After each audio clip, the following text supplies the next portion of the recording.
सीताई तुमच्याशी जरा बोलायचं होतं. ऐक ना उर्मिला, अरे हे बघ ऐक तू, अरे असं तू आई ऐक. उर्मिला, अगं हे काय बॅगा वगैरे घेऊन कुठे चाललीस? काकू काय करतेस तू? ताई मी या घरात राहू शकत नाही. काय?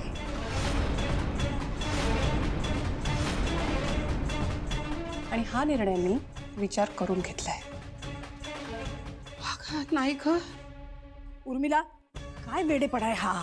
ताई काय वेडेपणा आहे म्हणजे? आणि मला नाही वाटत आहे की मी काही चुकीचं करते. आपलं बोलणं झालं याविषयी. ताई मग तू सरळ सांग ना की तुलाही हेच वाटतंय की दिव्याला मीच धक्का दिला. आणि जर तुम्हाला सगळ्यांनाच हे वाटत असेल तर मी हे घर सोडून जाते. अहो तुम्ही असं नका ना बोलू. तू का मध्ये बोलतीयस? त्यांनीच धक्का दिलाय हे खरंय, आणि त्यांना हे मान्य करायचं नाहीये म्हणून त्या घर सोडून जायचं म्हणताय. बरोबर ना काकू? दिव्या मी तुला विचारलं नाहीये. ताई मला तुझ्याकडून उत्तर हवंय. हे बघ उर्मिला, असे तडकाफडकी निर्णय घ्यायचे नसतात. अगं तू काही केलं नाहीयेस हे माहिती आहे आम्हाला सगळ्यांना.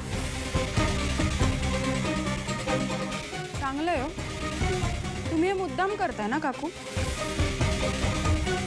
तुम्हाला तुमची चूक मान्यही करायची नाहीये आणि घरच्यांना स्वतःच्या बाजूनी करून घ्यायचंय म्हणून.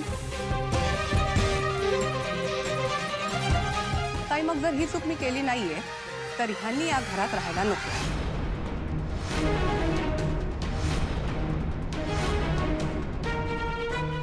उर्मिला, सीताई बघताय ना तुम्ही, मी काय म्हणाले होते?